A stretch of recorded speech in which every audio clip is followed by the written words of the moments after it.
नमस्कार, मैं हूँ ऋचा अनिरुद्ध और जिंदगी विद ऋचा का आज का एपिसोड बहुत रॉयल है। हम हैं राजे रजवाड़ों के प्रदेश राजस्थान के झीलों के शहर उदयपुर के शिव निवास पैलेस में। और आज जो मेरे बहुत ही खास मेहमान हैं वो हैं दुनिया के सबसे पुराने राजवंश मेवाड़ राजवंश के 77वें महाराज डॉक्टर लक्ष्यराज सिंह मेवाड़, जिनकी हाल ही में ताजपोशी हुई है। बहुत बहुत स्वागत है लक्ष्यराज जी।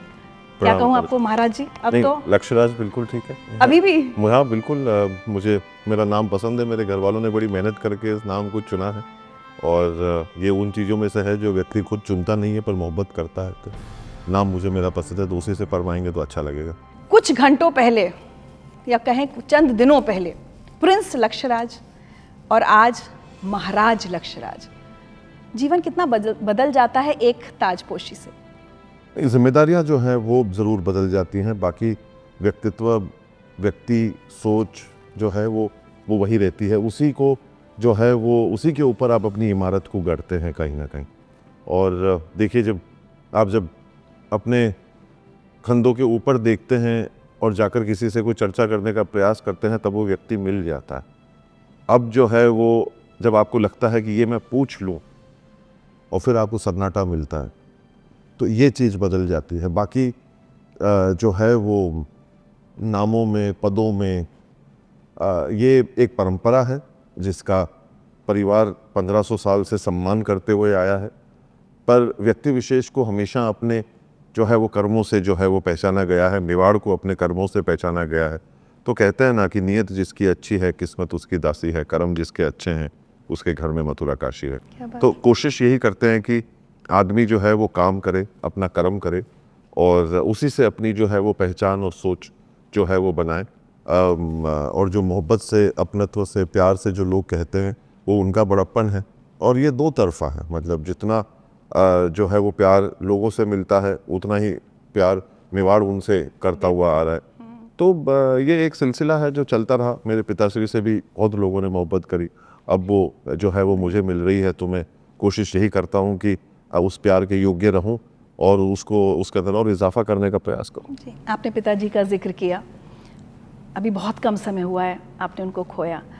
दैट सेंस ऑफ ग्रीफ या वो जो एक सेंस ऑफ लॉस होता है, और हमारी कितनी भी उम्र हो जाए, हम 50 के हो जाएं, 60 के हो जाएं, the day you lose any of your parent, माँ या पिता, तो अचानक से ना ऐसा लगता है सर के ऊपर से सब कुछ हट गया, साया ही हट गया।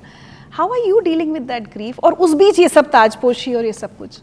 एक चीज़ का एहसास ये हुआ जब मेरे कोई भी करीबी थे ना, जिनके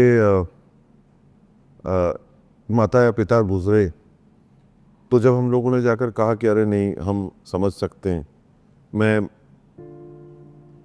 आज मतलब आपके माध्यम से या स्वयं भी जो है उस बात को समझा हूँ कि वो समझ नहीं थी।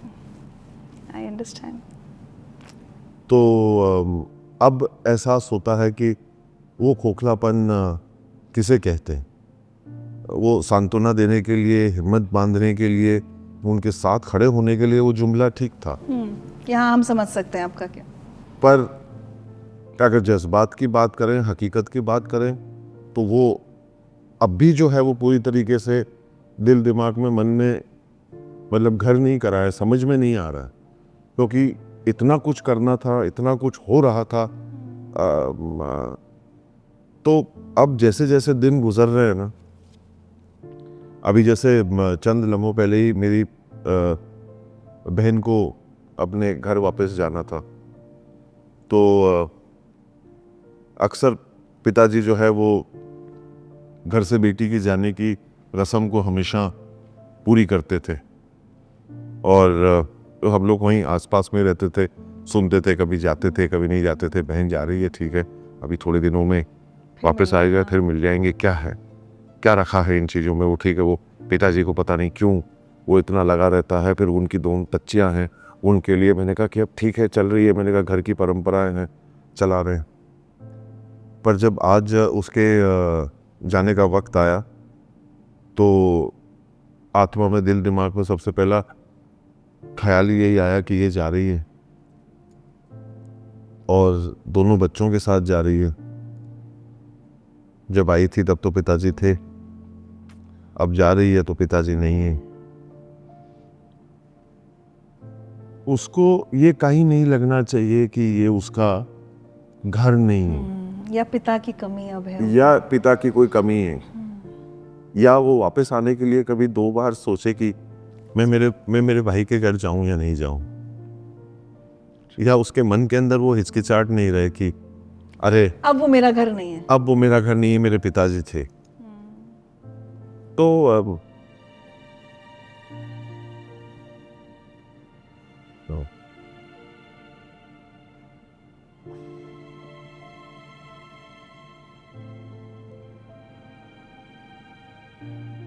उसने एक ही बात बोली कि तुम मेरे से छोटे हो, अच्छा, वो बड़ी बहन। और जबकि जबकि जी, और जब बड़े बुजुर्ग पहले बात करते थे तो हम हंसते थे कि, और हमने कहा, और जब हम लोगों को किसी जिम्मेदारी से भागना होता था ना, तो हम लोग ये कहते थे कि यार ये बड़ी है, मेरे को क्या करना, मैं तो छोटा भाई हूँ, मुझे जो है वो इन लोगों को मुझे मेरा ख्याल रखना चाहिए, मुझे दे, मैं इनको क्या दूंगा, मैं तो उम्र में सब पूरी जिंदगी इन लोगों की टांग या अपनी चीज़ों से इधर उधर जाने के लिए इन जुमलों का इस्तेमाल किया, और बड़ों से जो है इन चीज़ों का झगड़ा किया। क्यों? क्योंकि वो वटवृक्ष बैठा था ना, हमको क्या करना है, हमको तो उसके ऊपर जो फल लगे हुए हैं उसका आनंद और उसका जायका लेना था, करना क्या था, उसकी छाँव में बैठना था। पर जब वो कहते थे कि अरे तुम मूर्ख हो, तुम समझते ही नहीं हो, तो हमने कहा क्या नहीं समझते? बोले कि भाई भले ही छोटा हो पर होता बड़ा ही है। वो आज समझ आया। वो आज समझ में आया। क्या बात है। तो जिंदगी के, जीवन के ये अजीब खेल हैं, और ऐसी जब जिंदगी के अंदर वारदात ही कहेंगे, और तो क्या कहूं इसको, कि होती है ना, तब लगता है कि अब आपने जैसे फरमाया पहले कि उम्र कुछ भी हो, पर अब जो है वो बड़ा होना पड़ेगा, उनके शूज में आपको स्टेप इन करना है। तो और जब लोग इन चीज़ों के बारे में बात करते थे तो समझ में नहीं आता था कहाँ कौन से जूते किसके, क्या लोग बात कर रहे हैं, क्यों ये इन चीज़ों के बारे में जो है वो मतलब, और वो कहते, और तब हमको कहते थे कि यार आज हम तुमको कह रहे हैं, तुमको समझ में नहीं आएगा। हम भी कहते थे मन में, कह रहे देखो इन लोगों की, हर बुजुर्ग की ये बीमारी है, हर समय यही बोलते रहते हैं, आज समझ में नहीं आएगा, हर समझ में, आज समझ में नहीं आएगा, हम नहीं रहेंगे तब समझोगे, या आज नहीं समझोगे 20 साल बाद समझोगे। मैंने कहा 20 साल बाद तो आप भी यहीं हो, हम भी यहीं हो, तब भी देख लेंगे। तो वो एक हर घर की कहानी है, ये जो एक व्यक्ति को लगता है, मतलब तो पर जब वो आप इतना करीब ऐसे जज्बातों के जब आते हो ना, समझ आता, तब वो समझ में नहीं, मतलब ऐसा लगता है जैसे कि इस कायनात की, इस ब्रह्मांड की, इस पृथ्वी की जो मतलब एक कोई बोझ या वजन जैसे घिरता हो ना, वो महसूस होता है। पर अब कोशिश यही है कि क्योंकि सहारा उन्हीं संस्कारों का है, सहारा उसी सोच का है, और जो वो बातें जो है अब वो मन में ही गूंजती रह जाती हैं, उन चीज़ों का है। और कोशिश यही है कि उसी रास्ते पे जो है वो रहें, और जहाँ कहीं पे भी पिताश्री होंगे देखेंगे तो अब ये रहती है ना कि तब भी वो चीज़ नहीं बदली कि अरे ये करेंगे तो शायद ये राजी हो जाएंगे। कहीं ना कहीं वो एक वो कि यार माताजी को खुश कर दो, पिताजी को खुश कर दो, अरे ये हरकत कर लेंगे तो उनको थोड़ा सा खुश हो जाएंगे। और उस समय पे करो नहीं करो इतना फर्क नहीं पड़ता था, ठीक है 18-20 19-20 से गाड़ी निकल जाती थी। अब वो गुंजाइश नहीं नजर आती। अब जब तक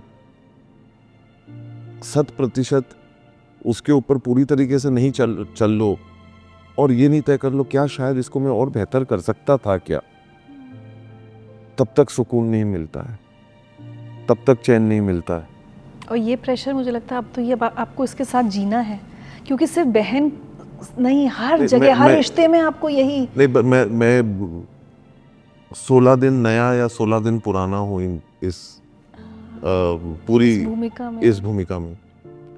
और अगर आप पूछेंगे सच्चाई तो मैं तो ये कहूँगा कि मुझे चंद घंटे हुए, क्योंकि बाकी तो सारी चीज़ों में तो रस्मों में हम लोग लगे हुए थे। रस्में तो कल रात को 3:30 बजे में निवृत्त हुआ मेरे कामों से। पूरे घर वालों को मंदिर में दर्शन करवा के, रात्रि का भोज करवा के, उनको विदा करके फिर 4 बजे में मेरे कक्ष में गया सोने के लिए। अब कुछ 12 घंटे हो रहे हैं। इसीलिए मैंने आपसे कहा कुछ घंटे पहले जी। का जीवन और आज का जीवन। तो कहने का मतलब ये है कि जो आप बात फरमा रहे हैं वो उसका सफ़र का पहला कदम भी जो है शायद शुरू नहीं हुआ। वो ये मुझे अभी पहला कदम लग रहा है, वो शायद अभी एयरपोर्ट भी नहीं पहुंची होगी। और तब से लेके अब तक जो है वो ये सारे तसव्वुर, सारे ख्याल, सारी सोच, सारी बातें जो है वो मन में, मस्तिष्क में, दिल दिमाग में घूमी जा रही हैं। आपको एक बड़ा अजीब इत्तेफाक बताती हूँ। आपके पिताजी के निधन के बाद मैं क्लासिकल म्यूजिशियंस, आर्टिस्ट से काफ़ी कनेक्टेड हूँ। जैसे तो मैं फेसबुक पर, सोशल मीडिया पर, इंस्टाग्राम पे देख रही थी, आप तो नहीं देख पाए होंगे उस समय। हर आर्टिस्ट ऐसे लिख रहा था जैसे कोई उनका अपना चला गया हो, जैसे उनके सर से भी किसी का कला से, वो साया। कला से और कलाकारों से उनका जितना लगाव था ना, मैंने पढ़े सारे पोस्ट। मतलब मैं बता नहीं सकता कि मतलब कई बार हमको लगता था कि हम इनके घर वाले हैं, हमारा इन दोनों का रिश्ता है, मतलब पुत्र पिता ही है ना हम। और जिस कदर ये बाकी लोगों के साथ में बैठकर जो वो बातें करते थे, जो एक रिश्ता उनका लोगों के साथ में था, मतलब ये सारी चीज़ें अब महसूस होती हैं। एक व्यक्ति विशेष ने कान में आकर, जब हम आखिरी यात्रा पे थे, पता नहीं कौन शख्स था वो मेरा सर भी नीचे था और हम लोग पिताजी को ले जा रहे थे, और उन्होंने आकर कान में सिर्फ एक ही जुमला जो है वो आकर कहा कि, और हमारी भाषा में कहा कि देखो अब ध्यान रख जो और एक चीज़ समझ जा जो कि पिताजी तो अबे पधार जाए आखिरी दान, पर जाता जाता भी अतो दी गया है, वरने अगर हम एटलो तो घणो। और मेरे को समझ में नहीं आया। मेरे को 5-7 दिन बाद उस चीज़ का एहसास, वो 7 दिन तक जैसे समय जो है वो थम गया हो, शून्य पर आकर खड़ा हो गया हो। और 7वें 8वें हफ्ते भर बाद मुझे एहसास हुआ कि जो वो व्यक्ति बात जो बोल गया ना, वो बहुत बड़ी बात बोल गया कि पिताजी जाते जाते भी जो है वो इतना कुछ दे गए और कर गए। लोग अक्सर इन बातों में रह जाते हैं कि आदमी खाली हाथ आता है, खाली हाथ जाता है। ये कहने और सुनने में ठीक लगती हैं, पर जिस जगह पे मैं खड़ा हूँ वहाँ पर जब मैंने महसूस किया इस बात को कि वो आदमी आया खाली हाथ ज़रूर था, बहुत दे पर गया। वो दे के इतना गया है। और उसी को अगर हम लोग समझ लें, उसी को हम लोग संजो लें, और कलाकारों के साथ जो तो रिश्ता रहता था जो अलग था वो था ही, पर एक और चीज़ जो दूसरे पहलू से खूबसूरत निकल कर आती है, और वो ये है कि वो भी बड़े अलग इंसान हो जाते थे। जो उनसे एक रोज़मर्रे की ज़िंदगी में जो लोग उनसे बात कर रहे हैं या काम हो रहा है, और एक उनको कलाकार के साथ में देखो बैठे हुए बात करते हुए, तो बिल्कुल ही वो एक अलग। और हम भी बैठे रहते थे कि ये वही व्यक्ति है जिनको मतलब हम जानते हैं। एक तो उनके साथ का रिश्ता, और एक उनकी वार्ता, और तीसरी उनकी सोच, वो सब कुछ अलग हो जाती थी। तो मतलब वो है ना, एक नुसरत फ़तेह अली खान साहब की एक कव्वाली के अंदर एक जुमला है जो कहते ना कि ये आग का दरिया है और डूब के जाना है। तो बिल्कुल वैसा ही था, मतलब कि ये एक संगीत का, मौसीकी का एक बहुत ही खूबसूरत दरिया है जिसमें ये लोग एक अलग ही रंग में जो है वो बैठे रहते थे। लेकिन जैसे मैं I am coming back to what you said कि आपकी बहन को कभी ये नहीं लगना चाहिए कि पिता नहीं है। मुझे तो लगता है हर रोल में आपके ऊपर एक ये, अभी चाहे musicians as you said, artist, या उदयपुर के कोई आमजन, कोई भी, किसी को भी ये नहीं लगना चाहिए कि राजा जी वाली बात नहीं है, मतलब हम उनको मिस कर रहे हैं। नहीं, बिल्कुल। देखिए वो आज एहसास, मतलब अगर ऐसे बात करते या सोचते या सोचने जाते तो शायद ये सोच कभी दिमाग में नहीं आती। आज की ये विदाई का होना एक मैसेज है शायद, ये एक पैगाम है जिससे कि मतलब इंसान अपने आप को सावचेत करता है कि नहीं, ये अब जिम्मेदारी है, इसके अंदर अब लापरवाही की 0% भी गुंजाइश है। नहीं है। तो ये जो आप बात फरमा रहे हैं, बात बिल्कुल आपकी सही है, दुरुस्त है। लोग हैं, चाहने वाले हैं, रिश्तेदार हैं, मिलने वाले हैं, दोस्त हैं, शुभ चिंतक हैं, सभी पे लागू होती है। सब आपसे वही उम्मीद रखेंगे। पर बिल्कुल बिल्कुल वही उम्मीद रखेंगे, रखनी भी चाहिए। और एक बात इसके अंदर पिताजी की जरूर जो है ये रहती है कि इंसान को या व्यक्ति विशेष को अपनी खुद की एक पहचान बनानी चाहिए। तो भगवान की दया से उन्होंने उस रास्ते पे बहुत समय पहले ही मुझे डाल दिया था, क्योंकि एक जब इतना प्रतिभाशाली व्यक्ति घर पे होता है ना, तो उसका असर पड़ने लग जाता है। फिर आप अपना दिमाग कम और उनकी नकल ज्यादा करने लग जाते हैं। सही कह रहे हैं। और फिर वो कहते हैं कि देखो बेटा, नकल में भी अकल की जरूरत होती है, इससे अच्छा तुम वो करो जो तुम करना चाहते हो। बट करो कैसे वो मैं तुमको बता देता हूँ। तो कम से कम पिताजी ने और माताजी ने, दोनों ने मुझे अपने आप से रूबरू कराने में कोई कमी नहीं छोड़ी। एक रोड मैप दे दिया आगे के लिए शायद आपको। और वो गुणों का हो सकता है, पर करना क्या है, क्या करना चाहते हो, वो निर्णय हमारा ही रहा आजीवन। कभी भी उन्होंने उसके अंदर जो है वो, हालांकि मेरे पिताजी बड़े पिताजी किस्म के पिताजी हैं, पर उन्होंने जो है वो ये काम कभी नहीं किया थोपने का। सवाल खूब पूछे, क्यों, अच्छा। इसके पीछे क्या कारण है, क्या सोच है, होगा तो करोगे क्या, करके क्या कर लोगे। अच्छा। तो ये सारी चीजों को लॉजिकली बैठकर विचार विमर्श करने में, उनको और तर्क के ऊपर चर्चा करने में, इंसान को थोड़ा सा धक्का देने में कि हाँ पूछो, खुरेदो, पता करो, जिससे कि आदमी पूरी तरीके से काम शुरू करने से पहले जितना ठोस हो सकता है उतना वो हो जाए। आपको उनसे तर्क करने की अनुमति थी? हाँ बिल्कुल। You could argue back कि I don't, या और could you agree, disagree with him? देखिए, हर वो बात सुनी जाती है जो सलीके से कही जाती है। I so agree with you. तो कहने का मतलब ये है कि आर्ग्यूमेंट तो हमने जीवन में कभी किया नहीं, पर जब बातचीत होती थी तो मतभेद तो होने चाहिए, मनभेद नहीं होना चाहिए। तो वो चीज उन्होंने भी पूरी तरीके से जो है वो जीवंत रखी। और देखिए, पिताजी थे तो कई बार मुंह देखकर तो बात करनी पड़ती है। तो सबको करें। तो और नहीं तो बहनों के या माताजी के खंडे होते थे, उनको हम इस्तेमाल करते थे कि अरे अभी देखो, मैं मतलब मेरे पास इतना वक्त नहीं है इंतज़ार करने का, पर अब आप इस काम को बैठा दो। तो बाकी जो है हमेशा उनके साथ में जो है वो बात करने की और अपनी बात को उनके सामने रखने की हमेशा से पूरी पूरी इजाज़त थी। माँ आप कैसी हैं? How is she dealing with the loss? उनके लिए ये एक दौर ऐसा है, क्योंकि दोनों माता पिता की जो तबीयत थी ना, वो एक साथ ही ख़राब हुई। और उनकी इस चीज़ के बारे में मैंने कभी पहले सार्वजनिक बात करी नहीं, पर वो दोनों ही जो है वो, उनकी तबीयत एक साथ ही जो है वो बिगड़ी।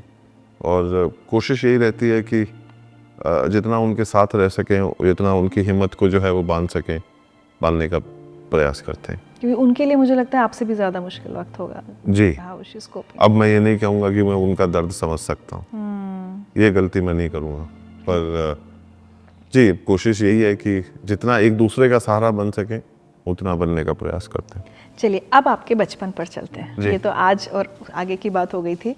मैं आपके बहुत सारे इंटरव्यूज़ देख रही थी और मुझे एक सब में ये लगा कि हम सबके मन में एक ये क्यूरियोसिटी होती है कि पता नहीं रॉयल्स कुछ अलग ही जीवन जीते हैं, कुछ अलग होते हैं, एलियंस की तरह हम आपको ट्रीट करते हैं। ये बात जैसे आपका तो कुछ सामान्य था ही नहीं। आपका शुक्रिया सबसे पहले, कम से कम आपने इस बात को माना तो। नहीं तो मतलब अक्सर जो है घंटे इसी में निकल जाते हैं कि नहीं मैं इंसान हूँ। क्या आप ये भी करते हैं? क्या आप ये भी करते हैं? जी। तो वो मेरे घर वाले माने या नहीं माने, पर हाँ मतलब जो है वो कोशिश यही करते हैं कि दिखाएं और यही बताएं, और यही हैं कि हम जो है वो सब लोग एक जैसे ही हैं। नहीं तो मैं आपसे वही सवाल पूछूंगी जो मैं अपने हर गेस्ट से पूछती हूँ, चाहे वो सेलिब्रिटी हो, चाहे आम जनता में से निकले हुए अचीवर्स हों।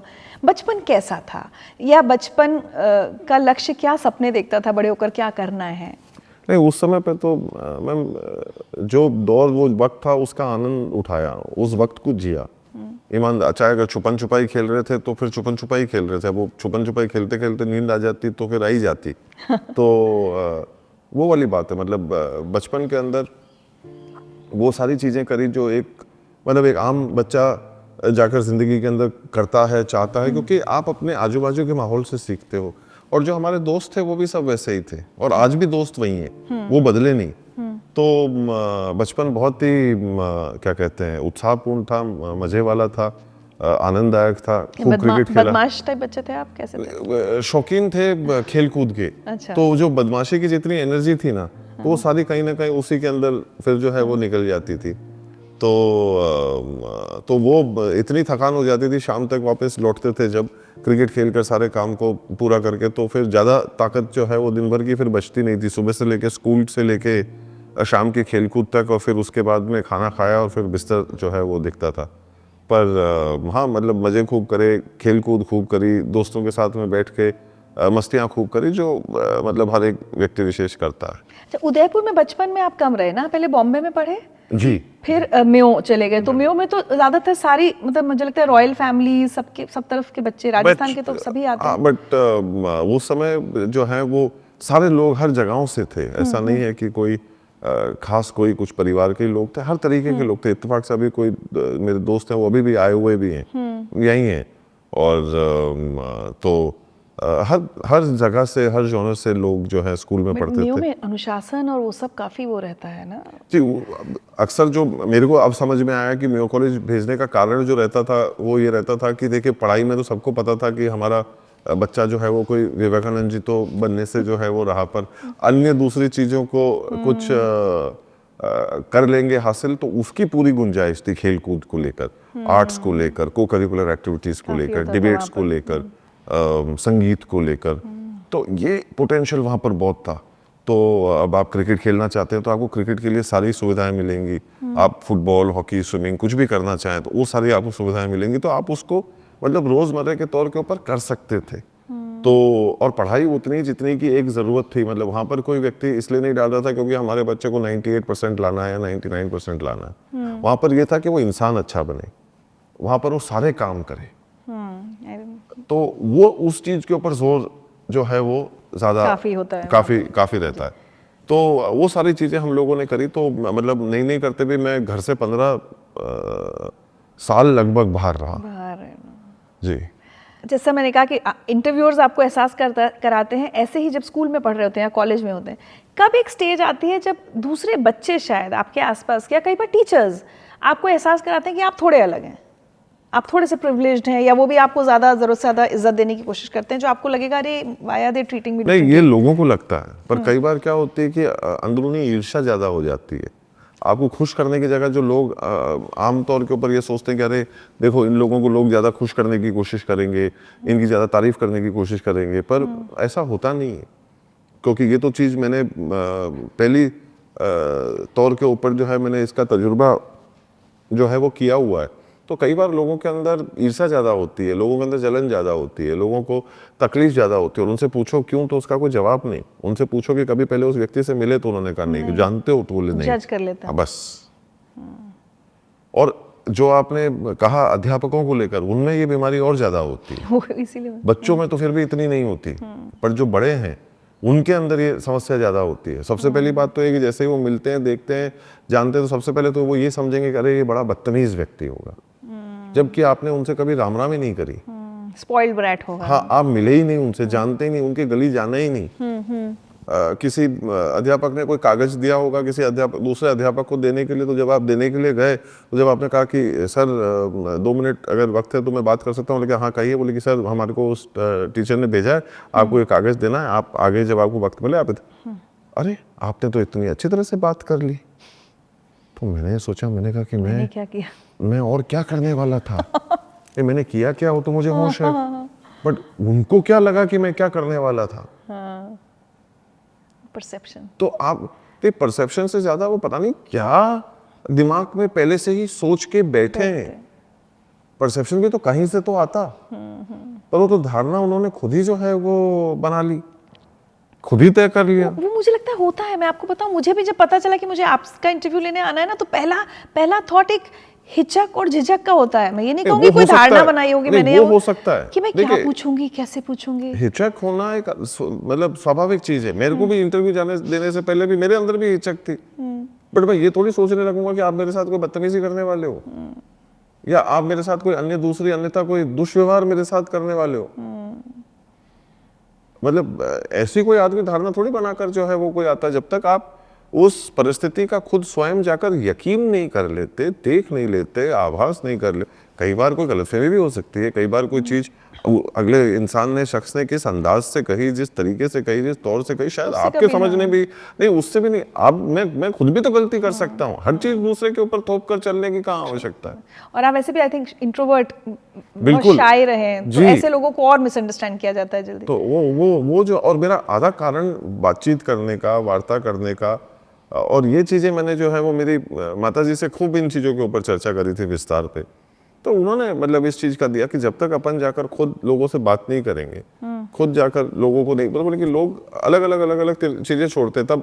और मेरी स्पेलिंग्स बहुत खराब है, तो उन्होंने मेरे को तब एक बात बताई थी अजम्पशन को लेकर।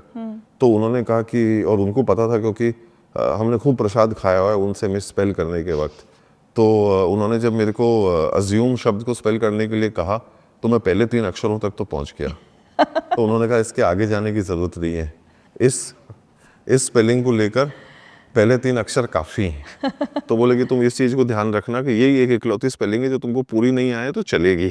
क्यों? क्योंकि जब आप अज्यूम करते हो तो आप पहले 3 अक्षर बन जाते हो। तो तब से मैंने इस बात को तय कर लिया कि मैंने कहा बात तो सही है। मैंने कहा अब जो भी करना उसको यकीन करना, और एक बार नहीं, कम से कम 2-3 बार। जैसे क्योंकि कई बार क्या, एक बार में ही आप कोई चीज कर लो तो त्रुटि तो मेरे से भी हो सकती है ना, मैंने समझने में कोई गलती कर ली हो। खुद एक्सपीरियंस करो तभी किसी को लेकर अपनी धारणा बनाओ, है ना? सुन आप सबके लीजिए, और जब आप मिले तो आप उसके बारे में खुद सोच लीजिए, और आपको ऐसा लगे तो अगले को कह भी दीजिए। अब एक बात बताइए, from a shy introvert child to today, कि आपके इतने सारे इंटरव्यूज हो चुके हैं, आप टेडेक्स स्पीकर भी हैं, आप इतनी जगह जाकर लोगों से मिलते हैं। क्योंकि मैं आपसे पता है ये सवाल क्यों पूछ रही हूँ, आपके लिए नहीं, बहुत सारे ऐसे बच्चे या युवा होते हैं, यंगस्टर्स जो हेजिटेट करते हैं, बोल नहीं पाते। ये जर्नी, ये ब्रिज, ये आपने कैसे पार किया? देखिए, हेजिटेट करना तो फिर भी बेहतर परिस्थिति में है आप, और एक ये मान लेना कि ये मेरे से होगा नहीं। आपने कहीं कहा लो ऑन सेल्फ कॉन्फिडेंस। हाँ, तो दोनों में मतलब जो है वो हेजिटेशन में तो क्या है, क्या 50-50 है, मैं कहूँ या नहीं कहूँ। हाँ, और कई बार क्या है वो बेड़ा पार उसमें हो जाता है। पर एक दौर वो ही होता है कि नहीं नहीं नहीं नहीं नहीं नहीं, मत कहो। हाँ, तो और जब तक आपको हालात और परिस्थिति कोई थपेड़े देकर उस चीज को सिखाती है, तब जाकर जो है वो आदमी सीखता है। तो मैं आपको बताता हूँ, अब जैसे स्कूल की बात है, और ये काम मैंने तब से शुरू करना चालू कर दिया था, मेरे को वक्त लगा, पर इसका बीज जो है वो हॉस्टल में ही था। अन्य लोग मेरे मुंह पर आरोप लगा रहे थे जो मैं जानता था कि सरासर झूठ है। आप पर आरोप? जी। और मैं उन्हें सुने जा रहा हूं, और मेरे को ये समझ में नहीं आ रही कि जिस चीज का कोई सर पैर नहीं, जहां धुआं नहीं है वहां आपने जंगल में आग बता दी। तो फिर मेरे को लगा कि भाई ये जो मैं कर रहा हूं वो एक गैर जिम्मेदाराना हरकत है। तब जाकर मैंने अपने आप को वहां से, क्योंकि जब मैं इतना ज्यादा माइनस में था इस चीज को लेकर, तो शून्य तक पहुंचने में भी मेरे को बहुत वक्त लगा। और होगा और कुछ भी नहीं, उसके अंदर होगी ये चीज की जो चीजें बिल्कुल भी कहीं दूर दूर तक नहीं है, जिसमें अपना हस्तक्षेप होना चाहिए, जहां अपने को अपनी बात रखने की जो है वो पूरी पूरी अनुमति है, उस चीज को अगर आप नहीं करते हैं तो उसके अंदर आपके अलावा और कोई दोषी नहीं है। अब हम एक शब्द ढूंढते हैं दोस्त, तो उसमें क्या है कि हम ये सोचते हैं कि अरे अपने कोई भी मुसीबत आएगी तो वो दोस्त को फोन कर देंगे, वो काम आएगा, वो निपट लेगा। अब आप दोस्त के मायने अगर आप निकालें तो क्या है, जो दोषों को हरण करने वाला व्यक्ति हो उसे दोस्त कहा जाता है। तो ये 2 शब्दों के समीकरण के हिसाब से भी अगर अपन देखें तो उस हिसाब से अब मैंने कहा कि यार ये तो चीज बहुत अच्छी है, कोई ना कोई मुसीबत आएगी किसी ना किसी दोस्त को टिका देंगे, बुला लेंगे, हिस्सा बना लेंगे। पर समझ में फिर बाद में ये आया कि दोष किसका है, खुद का है, तो उसको हरण भी किसको करना पड़ेगा, खुद को। तो जब ये चीज़ें समझ में आने लगी, फिर इसको जो है ऊपर मुसलसल तौर के ऊपर काम करना शुरू किया कि भाई समस्या अपनी है, दोष अपना है, तो उसको हरण भी मुझे ही करना पड़ेगा। उसके रास्ते क्या हैं, मायने क्या है, तौर क्या है, तरीका क्या है, उपाय क्या है, उसके ऊपर काम करना शुरू करो। फिर धीरे धीरे धीरे धीरे करते करते वहाँ से जो है वो मैं फिर पहुँचा। तो कोई आपको गाइड कर रहा था पेरेंट्स में से, या कोई बहनें या कोई, या आपने ये सब कुछ अपने आप? इन सारी नेगेटिव चीज़ों के साथ में मेरे साथ एक चीज़ ठीक थी, और वो ही थी मेरी ऑब्जर्वेशन स्किल्स। ओके। मैं कह नहीं पाता था, पर देख सुन और समझ में सब कुछ लेता था। वो तो मेरे पास ही रह गई। अब मैंने देखा क्या वो तो मुझे मालूम, मैंने समझा क्या वो मुझे मालूम। अब उसका अगर मैं कुछ नहीं करूं तो वो तो समस्या मेरी। तो उसके अंदर ये चीज ठीक थी कि मैं सारी चीजों को समझ तो रहा था, और फिर दाएं बाएं से देखकर जो है वो उस वजह से मैंने सारी चीजों को पटरी पे लाना है, चीजों को ठीक करना जो है वो मैंने उसके अंदर अपने आप से थोड़ी सी हिम्मत पैदा करके और सीख के, माता जी से बात करके, दोस्तों से बात करके, और फिर उसके ऊपर काम करना शुरू किया। और आज देखिए, और अब देखिए धीरे धीरे धीरे कामयाबी मिली, धीरे धीरे धीरे धीरे सफलता मिली, और लोगों ने कहा अच्छा ऐसी बात थी, और बहुत सामान्य तरीके से चीज़ें जो है वो फुलझने लग गई। तो वैसे करते करते मुझे भी उन चीज़ों के ऊपर कदम उठाते हुए मुझे भी थोड़ा सा अच्छा लगने लगा। तो इस प्रकार से करते करते मैं कहीं पहुंच गया। अच्छा, फैमिली बिजनेस ही ज्वाइन करना है ये हमेशा से क्लियर था, या कभी ऐसा होता है कि नहीं कुछ और करेंगे? नहीं, बिल्कुल भी नहीं, और इसका ना तो कोई दबाव भी नहीं था। पर एक ये जरूर था कि ये घर के मंजर और माहौल में यही चीज थी, तो मुतासिर बहुत करी, प्रभाव बहुत रहा, और पिताजी ने काम ये किया तो उसकी कहीं एक छाप जो है वो मेरे पर जरूर अंकित। जोर जबरदस्ती कुछ नहीं थी कि तुम्हें ये संभालना है काम? इट्स सो नाइस कि अगर तो वो कभी भी नहीं रहा, वो कभी भी नहीं रहा। और इसके अंदर दूसरी बात ये थी कि शौक की भी सारी चीजें पूरी हो रही थी। खाना बनाना मुझे पसंद है, खाने के बारे में सीखना मुझे पसंद है, अन्य डेस्टिनेशंस जो हैं, अन्य जो और दूसरी खूबसूरत जगहें हैं इस देश में, इस देश के बाहर, उनके बारे में जानने में मेरे को बड़ी दिलचस्पी थी। तो ये जो व्यवसाय था मेरे को इन सारी चीज़ों को भी करने की इजाज़त दे रहा था। तो अन्य और ऐसे दूसरे कई कारण रहे जिसकी वजह से मैं ये काम करना चाहता भी था। अदरवाइज ऐसा कुछ नहीं है ना, अगेन जैसे ये फिर मैं परसेप्शन की बात कहूंगी कि नहीं यही करना है, आप डॉक्टर बनना चाहें तो आप बन सकते हैं, बिल्कुल, आप इंजीनियर बनना चाहें तो काश मेरे में वो काबिलियत होती, पर नहीं, ये बिल्कुल कहीं पे भी किसी भी प्रकार से किसी भी घर वाले का मेरे ऊपर कोई भी दबाव नहीं था। आपने कई इंटरव्यूज में बात कही कि जब आपके राजवंश ने ये होटल्स उसका सोचा तो बड़ा पहले मजाक उड़ा कि अब राजघराने बर्तन धोएंगे, तो पहला मतलब अगर हम कहें कि होटल बिजनेस में सबसे पहले मेवाड़ राजवंश ने दादाश्री ने इसकी नींव रखी थी। सन 62 के अंदर लेक पैलेस होटल को बनाया गया। अच्छा, 5-7 साल तब तक नहीं था, और इन्होंने पहले कोशिश खुद करी चलाने की, हिम्मत करी कि हाँ नहीं हम खुद चलाएंगे, ये करेंगे। फिर दादाश्री ने सोचा कि देखिए ये हमारे बस की बात नहीं है, तब पिताश्री को बाहर भेजा पढ़ने के लिए कि तुम सीख कर आओ, समझो कि ये काम कैसे होता है। तो फिर पिताजी विदेश गए, वहां देखा सीखा। तब तक उन्होंने सोचा क्या करें कि एक भारतीय विश्वसनीय कंपनी कौन सी है, तो एक ही नाम आता है दिल दिमाग में, टाटाज का। तो फिर उन्होंने कहा कि उनको क्यों नहीं फोन करके बात कर ले, और वो शख्सियत भी ऐसी कि उन्होंने खुद ने जहाज उठाया और यहाँ पहुंच गए, और दोनों ने एक दूसरे के साथ हाथ मिलाया और काम करना शुरू कर दिया। आज इस बात को कहते हुए इतनी खुशी होती है कि मैं आज तीसरी पीढ़ी हूँ जो उनके साथ काम कर रहा हूँ।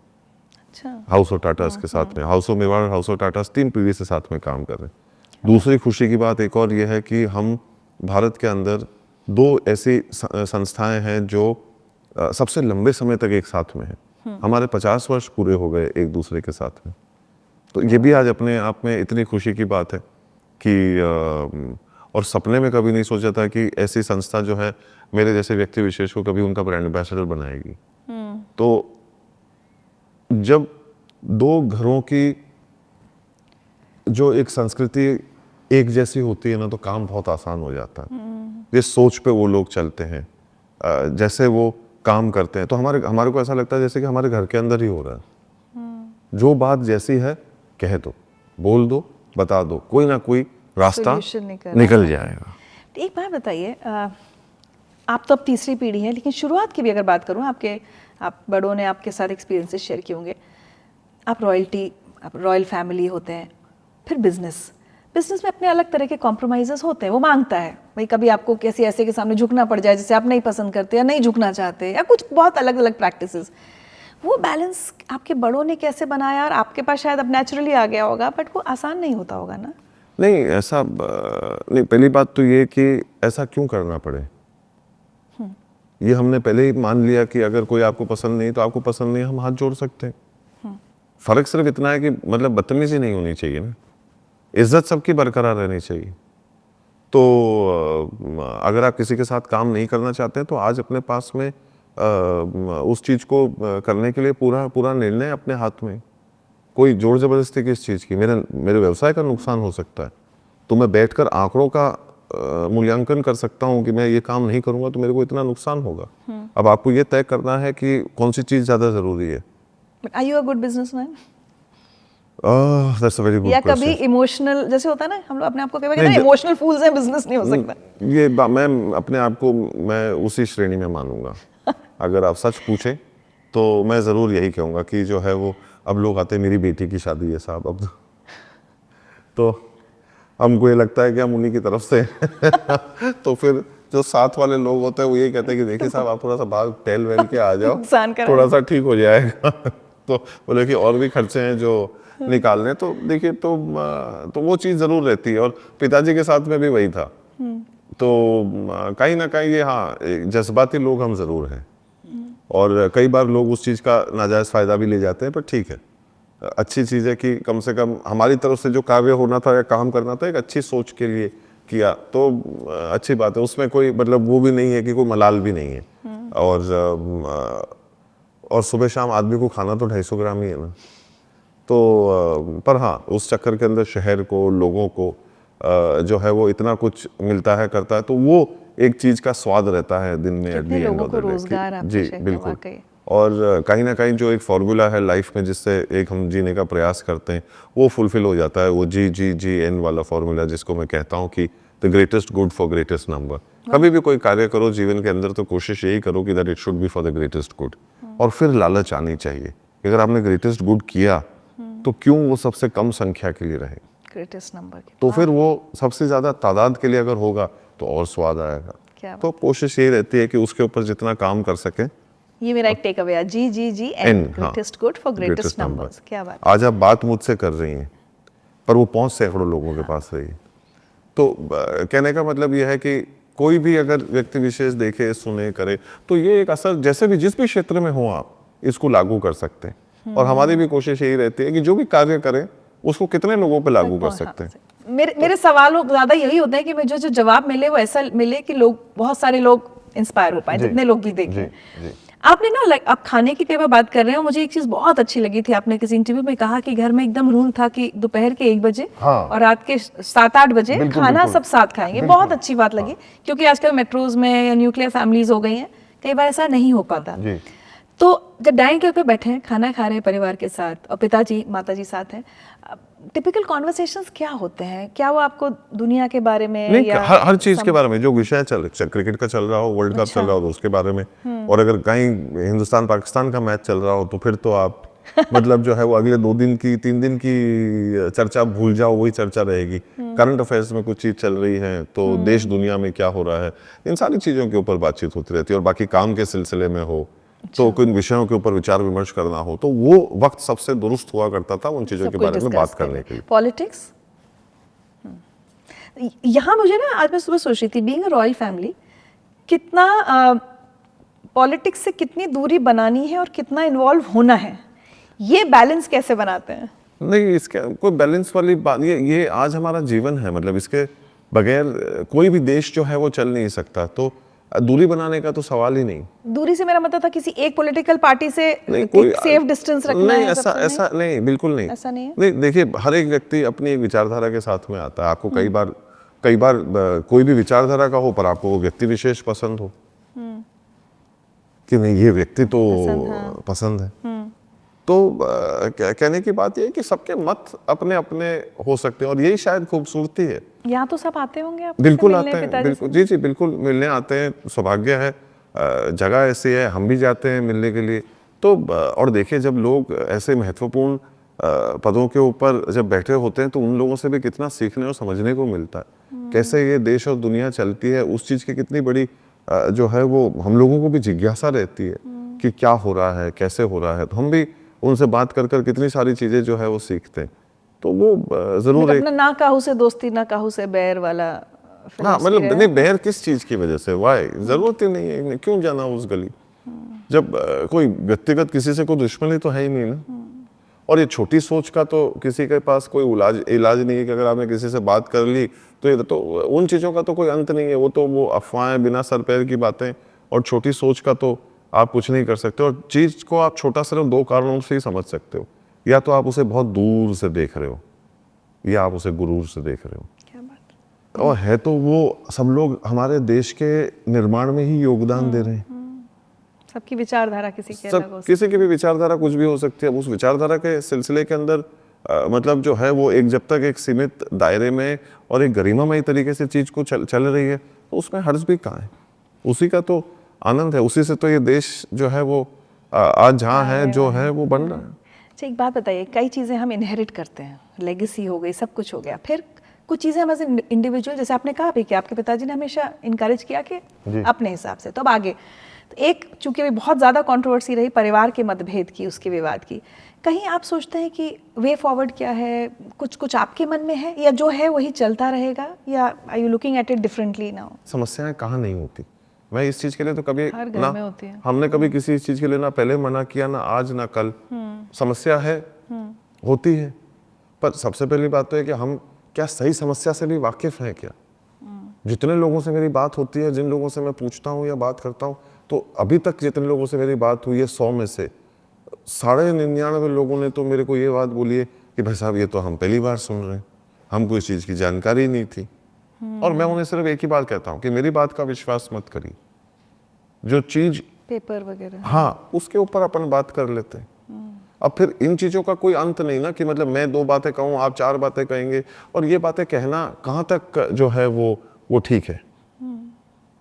मतलब क्रोध आता है, गुस्सा हो सकता है, सारी चीज़ें हैं, इसमें मैं मना कर ही नहीं रहा, पर जो चीज़ें पहले से ही मतलब मेरे दादाश्री के समय से चल रही फैसले हैं उस समय के। हाँ ऐसा तो है नहीं कि मेरे पिताजी के कोई फैसले, मेरे दादाश्री के जो समय से जो चीज़ चल रही है, अब वो जहाँ जिस स्थान के ऊपर है वो न्यायालय में है, न्यायालय जो तय करेंगे, जब तय करेंगे, जैसा तय करेंगे, और जो कानूनी तौर पे सब नागरिकों को जो चीज़ मिलती है वो उसी प्रकरण से जो है वो चलेंगे। सही गलत क्या है वो चीज़ जहाँ जो चीज़ तय होनी है वो उस हिसाब से हो जाएगी। हम उसके अंदर हस्तक्षेप करके क्या हासिल कर लेंगे, मुझे नहीं समझ में आता। ठीक है, अच्छा मैं ना आपकी थोड़ा सा पेरेंटिंग और उस पर मैं बात करना, क्योंकि आजकल पेरेंटिंग एक बहुत इंपॉर्टेंट टॉपिक है, लेकिन चूंकि अभी होटल की बात हो गई, एक सवाल आज के हिसाब से मैं ज़रूर अपना मत आपके सामने रखना चाहूँगी कि कई बार जब मैं लग्जरी होटल्स या 5 स्टार होटल्स में हम लोग जाते हैं, वहाँ मैं ज़्यादा देखती हूँ, मैं सस्टेनेबिलिटी के एंगल से, क्योंकि मैं पढ़ रही थी, आप environment has always been very close to your heart एक टॉपिक। लग्जरी या 5 स्टार होटल्स में ना कई चीज़ों की वेस्टेज बहुत दिखती है, चाहे खाना हो चाहे पानी हो, कई बार माई पर्सनल एक्सपीरियंस। आपका कुछ उसमें कभी आपने उस बारे में सोचा या कोई अलग स्टेप्स लिए जो कि लगे कि नहीं we will do this differently? क्या आपने कभी इस चीज़ के बारे में सोचा, उसके लिए जिम्मेदार भी आप हैं? हाँ मतलब हम जैसे रोज़ अगर रूम क्लीन कराना है, सब लिनन चेंज करनी है, सब करनी है, तो मैं नहीं कराती, ऑनेस्टली बताऊँ, मैं होटल में। पर अपन मतलब मैं इसके ऊपर क्योंकि आलोचना करने वालों के कभी स्मारक नहीं बने और मैं वो सोच से आपसे बात भी नहीं कर रहा, पर आप पे इस उदाहरण को केंद्रित करके मैं लोगों का ध्यान इसके ऊपर ज़रूर चाहूँगा। क्योंकि क्या होता है कि बड़ा आसान होता है ऐसी क्षेत्र के अंदर उंगली उठाना, इन सारी चीज़ों को हाँ। जब आदमी एक 5 स्टार होटल में जाता है, 7 स्टार होटल के अंदर जाता है, जब वो अपनी गाड़ी से उतरता है ना, उसके तेवर बदल जाते हैं। सही कह रहे हैं। और आप देखिए, मैंने आपको कहा ना, मेरी बाकी सारी चीज़ें मेरे में कोई गुण हो ना हो, पर मेरी ऑब्जर्वेशन की स्किल ठीक थी। तो जैसे ही वो आदमी गाड़ी से उतरता है ना, जैसे ही पहला कदम नीचे रखा, वो पहले ही तन्नाटी खाया हुआ है। अब आप पूछे क्यों? क्योंकि बहुत महंगी उस जगह पे रहने आया है। नहीं, क्योंकि दरवाज़ा नहीं खोला किसी ने गाड़ी का। अच्छा, ओ अब मैं उस भाई साहब से ये पूछना चाहता हूँ कि जब आप घर जाते हैं आपके लिए तो कौन खुलता है? तो जहां से भी आपने अपना सफर तय करके आप उस होटल तक पहुंचे हैं, क्या बदला? किसका बदला और क्यों बदला? पैसे खर्च किए। नहीं, इसमें क्या खर्चा किया? आप तो आए ना, हम तो यहाँ हाथ जोड़ के आपका स्वागत कर रहे हैं, पर आपकी उपेक्षाएं उससे 1000 कदम और आगे। तो जो बात आप फरमा रही थी पैसे खर्च करें, मैं तो पहले उन मसलों के ऊपर चर्चा करना चाहता हूं कि जहां पैसे तक तो हम पहुंचे ही नहीं हैं। ये तो हम पहले तो दहलीज पे ही खड़े हैं। सही करें, तो एक यही अकड़ आ गई पहले, दिल्ली अकड़ आ गई। तो अब आप अंदाजा लगा लीजिए कि वो व्यक्ति क्या करेगा जो पहले ही अपने मूड को, मिजाज को, इस चीज को खराब कर लिया उसने कि मेरा दरवाजा किसी ने नहीं खोला गाड़ी का, जो कि खुलना चाहिए। आप आए हैं, आपका जो है वो स्वागत होना चाहिए, आप जो है आपका ख्याल रखा जाना चाहिए, आपको अच्छा महसूस करा देना चाहिए। पर क्या अगर ये चीज़ नहीं हुई तो क्या आप अपना भी मन खराब करेंगे ऐसी चीज़ के लिए, और वहाँ सबकी क्लास लगाएंगे या परेड लेंगे सबकी ऐसी चीज़ के लिए, और आगे आने वाली जो सारी चीज़ें हैं क्या उसके ऊपर भी आप पानी फेरेंगे? अपन पानी की चर्चा कर रहे थे। अब ये आप नहीं करते होंगे या मैं नहीं करता हूँगा, पर जब हमारे को पानी पिलाया जाता है, हमने आधा ग्लास पानी पी लिया और अगर व्यक्ति ने जो है वो उसको वापस आके नहीं भरा तो हम ये कहते हैं देखो यहाँ तो सर्विस ही अच्छी नहीं मिलती, मैंने आधा ग्लास पानी पिया, मेरे को तो वापस जो है वो पानी किसी ने आके नहीं भरा, उसके बाद उसको छोड़ देंगे और फिर उसको छोड़ देंगे। अब उसके अंदर जो होटल है वो क्या करें? हम इधर से भी जाएंगे तो भी हमको गाली खानी है, हम उधर से भी जाएंगे तो भी हमको गाली खानी है, तो सेटिस्फाई तो हम दोनों तरफों में से किसी को कर ही नहीं पा रहे। और तीसरी बात जो है उसके अंदर हम खाने की बात करते हैं, वेस्ट होता है या ये होता है, अब वो कानून ऐसा है, अब मैं खाने को ज़्यादा लंबे समय तक मैं रख नहीं सकता। अब एवरी डे मैं कैलकुलेट कर लूँ कि इतना खाना बनना है या ये चीज़ को करना है, अब इसको इतने दिन हो गए, अगर उसके बाद में वो चीज़ सही नहीं रहेगी तो वो खिलाने योग्य तो रहेगी नहीं। अगर घर में होती तो हम काम में ले लेते, क्या रे इसमें क्या कुछ बिगड़ा थोड़ी है, इसको तो चलने दो। हम तो बहुत हाँ, बट क्या होटल वालों को ये इजाज़त मिलती है क्या? और क्यों नहीं मिलती? कल को कोई बीमार हो गया, किसी को गलती से अगर कुछ हो गया, हुआ किसी चौथे कारण की वजह से होगा, पर उसका ठीकरा किस चीज़ के ऊपर फोड़ा जाएगा? होटल पर। मतलब मेरे को भी नहीं उम्मीद है कि चादरें जो है घर के अंदर हम रोज बदलते हैं ना, आप बदलते होंगे ना मैं बदलता हूँ, इसको मैं बहुत खुले मन से चादरें रोज कोई बहुत नहीं स्पष्ट तरीके से कह सकता हूँ। बट अगर आप होटल जाएंगे पता नहीं वहाँ क्या मानसिकता हो जाती है। एक से अगर थोड़ा सा हमने सर ही क्या, हाथ ही क्या पूछ लिया थोड़ा सा, उसको छुआ भी तो हम उठाकर उसको जमीन पर फेंक देंगे कि दूसरा लाइए।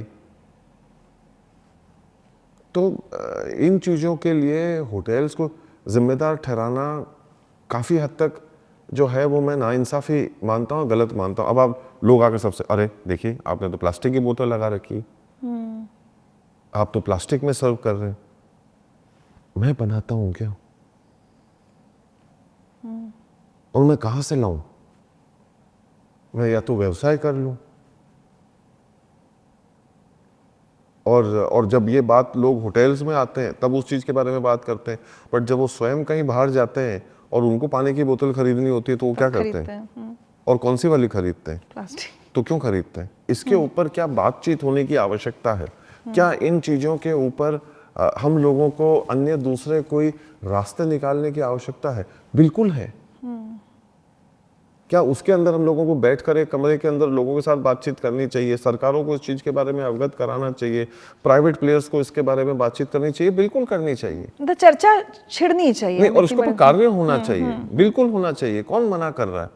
और उस चीज़ की कदर करना और उसको अच्छे तरीके से इस्तेमाल करना तो उन लोगों के ऊपर निर्भर करता है जो आते हैं।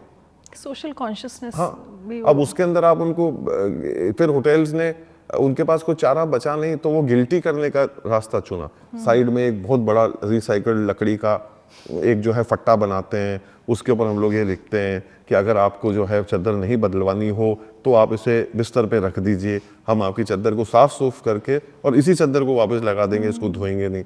तो कहीं ना कहीं लोगों के जज्बातों के साथ में जो है वो मतलब कोशिश हो रही है, कोशिश हो कि रही है। जितना कर सकते हैं। और जो वर्ड सस्टेनेबिलिटी है, मैं उसको, मेरा इंटरेस्टिंगली कॉलेज के टाइम में इसके ऊपर एक प्रोजेक्ट था और मैंने इसको कहा सस्टेनेबिलिटी, तो मैंने कहा कि इसको उल्टा कर दें तो क्या होगा, तो मैंने कहा वो एबिलिटी टू सस्टेन, वो व्यक्ति की जिम्मेदारी बन जाती है कि वो मुझ में काबिलियत होनी चाहिए, मुझ में एबिलिटी होनी चाहिए वाह। कि मैं इसे, अब आपने जैसे जो है ये पानी लिया, वो व्यक्ति आया कि मैं ले जाता हूँ, आपने उन्हें मना कर दिया कि नहीं आप इसको रहने दीजिए, मैं खत्म कर लूंगी, फिर आप ले जाइएगा। तो वो ये आपकी ability, हाँ। ये एबिलिटी आपकी है। अब वो इतनी एबिलिटी अगर बाकी लोगों की इसके अंदर साथ में जुड़ जाए तो आप अंदाजा लगाइए क्या आनंद है। आई होप हम, मतलब ये एक बहुत इंपॉर्टेंट मैसेज हम चाहते थे व्यूअर्स तक जाए। चलिए थोड़ा सा वापस फैमिली पर आते जी। हैं। पेरेंटिंग की बात करना चाहूँगी मैं जी। आपसे। आपके माता पिता ने आपकी पेरेंटिंग की, आपकी सिस्टर्स की, अब आप अपने बच्चों की कर रहे हैं। हम सबके परिवारों में हम लोग को लगता है अरे जनरेशन, जैसे हमारे माता पिता ने हमें पाला, हम वैसा अपने बच्चों को नहीं पाल पा रहे हैं। आपके यहाँ भी कुछ बहुत डिफरेंट नहीं होगा, बट फिर भी कितना चेंज आप देखते हैं, जैसा आप पले बढ़े और जैसे आपके बच्चे पल बढ़ रहे हैं? उस दुनिया और दौर में और आज की दुनिया दौर में सबसे पहली बातों को ये समझने की जरूरत है, फर्क बहुत है।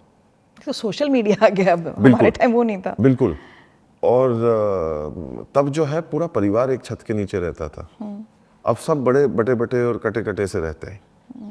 और पहले जो टैबलेट हुआ करता था बच्चे को बिजी रखने का, वो दादा दादी या नाना नानी हुआ करते थे कि अरे हम लोग कहीं जा रहे हैं, बच्चों को रखो, कहानियां सुनाओ और हम चले।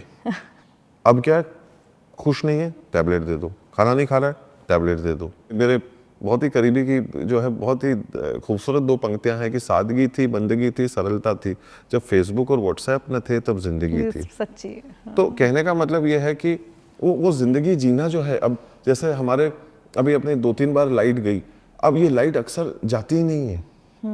तो जो हम लोग मतलब बचपन के अंदर हॉस्टल में जब लाइट चली जाती थी तो कितना सुख मिलता था। बाहर खेलने चले जाते थे, बाहर खेलने चले जाते थे, क्यों, बाहर निकल जाओ, तो हम लोगों को तो पूरा मौज था उस चीज का। तो ये चीजें आज के बच्चे जो है वो नहीं जान रहे, नहीं जानते वो। आज की चीजों को जो है वो नहीं, उस जज्बात के साथ में उनका कोई रिश्ता ही नहीं है। और एक जो चीज मेरे को सबसे ज्यादा बुरी जो लगती है, और मैं पूरा टेक्नोलॉजी के फेवर में हूँ, मेरे को टेक्नोलॉजी पसंद है जब तक हम लोग उसके अधीन नहीं हो। ट्रू। क्योंकि एक बहुत ही खूबसूरत बात यह है ना कि लैपटॉप और मोबाइल को चेहरे पे रख के सोया नहीं जा सकता, किताबों को चेहरे पे रख के सोया जा सकता है। तो वो जो एक आनंद है ना, वो होना बहुत ज़रूरी है। और पेरेंटिंग आज की तारीख में अपने बच्चों के साथ में वक्त बिताने वाली बात है। आज जब हम खाना खाते हैं तो आज भी बच्चे हमारे साथ वो हैं। नियम अभी है, वो भी नियम अभी है, उसके अंदर कहीं कोई बट जितना आपके पिता ने आपको टाइम दिया, क्या आप उससे ज्यादा दे पा रहे हैं या उससे कम? नहीं, देखिए मैं कभी ज़्यादा हो जाता है, कभी कम हो जाता है, कभी कहीं ट्रैवलिंग रहती है तो 5-5, 7-7 दिन तक मुलाकात नहीं हो पाती। पर खुशी की बात यह है कि अपन उन चीज़ों को मैनेज कैसे कर रहे हैं। It's quality over quantity. मतलब जो है उस चीज़ को मानते हैं और उस चीज़ को जिम्मेदारी से करते हैं कि कहीं अगर जाना है तो वो इतना लंबा प्रोग्राम नहीं बने जो पहले बनाते थे। अब पिताजी भी जब बाहर जाते थे तो वो भी प्रोग्राम उस हिसाब से बनाते थे। तो वही सोच को आगे जो है वो ले जाने का जो है वो एक प्रयास करते हैं। आज ही खाने की मेज़ के ऊपर मेरी बड़ी वाली जो बच्ची है वो सब लोगों से बात कर रही थी, पूछ रही थी कि मैं खाने में क्या बनाऊं। तो बड़ा अच्छा लगा कि वो ऐसी चीज़ों के साथ में ऑक्यूपाइड हैं जिसमें 5 लोगों को और शरीक किया जा रहा है। 5 लोगों को, क्योंकि ऑटोमेशन तो आ जाए ना। हमारे बचपन के ऑटोमेशन हमारे पिताजी के तो हम थे कि अच्छा अब करची चलाने का वक्त आया। वो तो मुझे वो इतनी अच्छी चीज लग रही है कि आपके घर में पुरुषों ने हमेशा से खाना बनाया है, काम किया है। ये चीज मतलब कितना, मतलब कई बार नॉर्मल घरों में नहीं मिलती है। मेरी मदर का जो इस चीज़ों के ऊपर एक वाक्य है वो बड़ा खूबसूरत है। और जो दोस्त मेरे कहते हैं कि जो थोड़ा बहुत भी अगर मेरे अंदर कोई सेंस ऑफ ह्यूमर अगर कोई मानता है तो उसका पूरा श्रेय जो है वो मेरी माँ को जाता है। हाँ। और तो वो अक्सर उनके दोस्त उनसे पूछते थे कि अरे हस्बैंड कुक्स सो वेल, तो आप क्या बनाती हैं? तो बोला कि फिर मुझे ज़रूरत क्या है। तो और तो बिल्कुल मतलब तो ये एक वापस धारणा वाली यहाँ वही मैं कह रही हूँ, यहाँ पे भी एक धारणा टूटी ना कि बस वो अगर रॉयल फैमिली है तो पुरुष वहाँ बैठा होगा, महिला ही सब काम कर रही होगी, पर्दे में होगी, ये वो कितना डिफरेंट है आपकी फैमिली में। बिल्कुल बिल्कुल अद्भुत। वो मैसेज हम दे सकते हैं? अच्छा, आपको कुछ सुनवाते हैं। दादू अब जल्दी आ जाओ और अब क्रिकेट खेलूंगा टीम बनाने और फुटबॉल खेलूंगा टीम बनाने। I like many things about my Dattu, but the most important ones are that first, that if you're doing any naughtiness, he'll get involved in it. And second is his unconditional love for us, and he will keep guiding us to the right path. And third is that he'll keep saying yes for everything until and unless it's not wrong. We want him to keep guiding us in the new role he is in. ये तो बात बिल्कुल सही है। तो इसने बिल्कुल सच बोला कि ये कोई भी बदमाशी कर रहे होते हैं तो उसके अंदर सबसे पहले जाकर मैं शरीक हो जाता हूँ। ये सबसे बदमाश है। प्यार करते हैं और जब गिफ्ट देते हैं और जब शिकार वाली जीत जाते हैं, जब नया रास्ता दिखाते हैं, शिकार बाड़ी एक हमारी खेलते हैं और दौड़ते हैं, उस टाइम मजा आता है। ये जगह ऐसी है जहाँ पर कोई फोन्स और कोई कुछ नहीं है। वो सिर्फ एक फार्म है, खेत है, हाँ। जहाँ पे जाकर सिर्फ भागने दौड़ने का और मस्ती करने का। शिकार बाड़ी एक अच्छा, हमारा फार्म है, वो यहाँ से ज़्यादा दूर नहीं है जगह। तो वहाँ हम लोग अक्सर जाकर और खूब सारा वक्त साथ में बिताते हैं, चाहे वो खेल कूद का हो या स्विमिंग का हो या कुछ बनाने का हो या कुछ अन्य कोई दूसरे काम हो, मतलब टहलने का हो या कोई फल फ्रूट के पेड़ों के पास जाने का हो, तो वो सारे काम, कुएं के पास जाने का। तीनों की बातों से ऐसा लग रहा है कि आप काफी वक्त बिताते हैं बच्चों। जी, कोशिश तो यही है। अब बच्चों के साथ बच्चा बन जाते हैं, ये भी ऐसा लग रहा है यहाँ पे इनकी बातों से। नहीं, मतलब जो मैं हूँ, कोशिश मेरी यही रहती है कि जो मैं हूँ वो रहूँ। हाँ। और क्योंकि मुझे वो बच्चे वाली भाषा समझ में नहीं आती, हाँ। ना वो सोच समझ में आती है, क्योंकि मैं ये नहीं समझ पाता कि उनसे एक तो लोग तुतला के बात करना क्यों लग जाते हैं। क्योंकि वो तो तुतला नहीं रहा है। आप पता नहीं वो बच्चे बन के उनसे पता नहीं किस उम्र में जाने का प्रयास करें। अब आप जैसे सीधे सीधे वो बात करिए ना उनको, वो कुछ कह रहे हैं, हाँ भाई तो आपको क्या चाहिए, वो अपना जवाब सीधा सीधा दे देगा।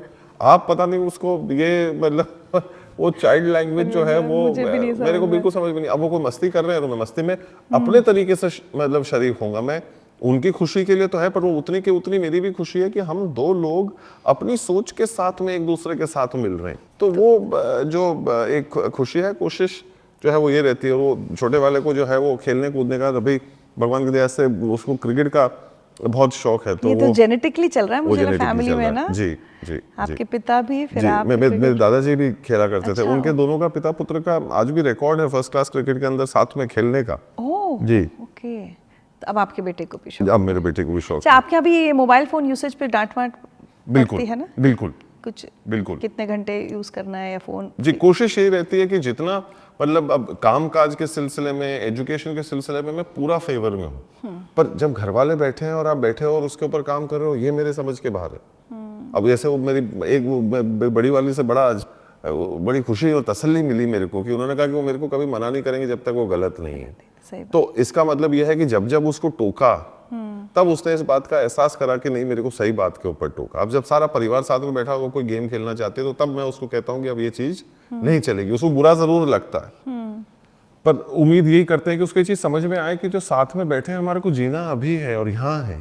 एक और चीज बताऊं मुझे बहुत अच्छी लगी, बच्चों ने जिस भाषा में मैसेज दिया, नहीं तो एकदम एक सिर्फ इंग्लिश और एक्सेंट वाली इंग्लिश, घर में बोलचाल की भाषा मेवाड़ी। क्या बात है जी, वाह जी जी, हम लोग सब बात तो अपनी भाषा ये देखिए, ये मुझे लगता है मैं हर जगह जहाँ जाती हूँ मैं लोगों से कहती हूँ आप बंगाली है, मराठी है, आप अपने भाषा में बच्चे से बात कीजिए और नहीं तो हिंदी में बात कीजिए। लोग ये भूलते जा रहे हैं, ये पेरेंट्स के लिए बहुत इंपॉर्टेंट। तीनों बच्चों की मेवाड़ी भाषा, अपने यहाँ की भाषा बहुत अच्छी है। वाह, क्या बात है। और अभी अब जो टेबल पर कॉन्वर्सेशंस होते हैं, अभी तो बच्चे छोटे हैं। हाँ नहीं, बट इनकी जो मसले होते हैं उन सारी चीजों के ऊपर चर्चा की जाती है। अच्छा, हाँ बिल्कुल, किसी को जो कोई बात रखनी है तो वो बात बिल्कुल रखें, कहें, उसमें कहीं कोई किंतु परंतु नहीं है। जी जी, कोई रोक टोक नहीं है। अच्छा, मैं वापस उधर आऊंगी कि अब पिताजी के जाने के बाद आपका एक जो टिपिकल डे पहले हुआ करता होगा या अब जो टिपिकल डे अब होगा? आज मेरा पहला दिन है। आज पहला। आज सब लोग जो, जैसे कि मैंने कहा कि सब रिश्तेदार घर वाले अब निकल रहे हैं, तो अब आज व्यस्तता बढ़ जाएगी, जी लोगों से जी, मिलना जी। जुलना। पहले आपका ऐसा इतना कमिटमेंट लोगों से मिलने का नहीं, नहीं था? कमिटमेंट थे, कामकाज थे, पर जैसे मैंने आपको कहा ना कि हमेशा से वो पीछे आ रहा आ, हूँ, कि वो है, कर वो लेंगे। वहाँ वो वाली बात थी। अच्छा, एक आपकी लाइफ का एस्पेक्ट बड़ा अच्छा लगा, पेंटिंग करते हैं आप, फोटोग्राफी करते हैं, सूफी म्यूजिक में आपको इंटरेस्ट जी, है? मेरे को बहुत गाते भी हैं आप? दिलचस्पी नहीं। वो अत्याचार मैंने, और आपको मतलब जो है इस बात की खुशी मनानी चाहिए कि मुझे गाना नहीं आता और फिर भी मैं गा नहीं रहा हूँ। तो मतलब जो है, जो मेरे आजू बाजू वाले भी मेरे दोस्त और सब कभी जितने हैं ना, उनको भी मेरा धन्यवाद करना चाहिए इन चीज़ों को नहीं तो लेकर। कभी क्योंकि सीखने की कोशिश नहीं की जब नहीं इतना? नहीं, मेरे को पसंद, मैंने कहा कि जब मैंने I can be a good listener, I should What do you stick to like to hear? It. मेरे को सूफी म्यूजिक बहुत पसंद है। मैं डाई हार्ड फैन हूँ नुसरत फतेह अली खान साहब लग ही का, रहा था। तो वो मेरे को जो है वो बहुत ज़्यादा पसंद है। और पेंटिंग फोटोग्राफी इनके लिए वक्त कैसे निकाल पाते हैं? अब देखिए ना, आपका मोबाइल ने जो है वो कैमरा छीन लिया और आपको वो दे दिया, तो कहीं ना कहीं कोशिश यही रहती है कि उनसे जब कुछ अच्छी क्लिक्स या शॉट्स जो है वो ले सकें, तो उसको लेने का प्रयास करते हैं।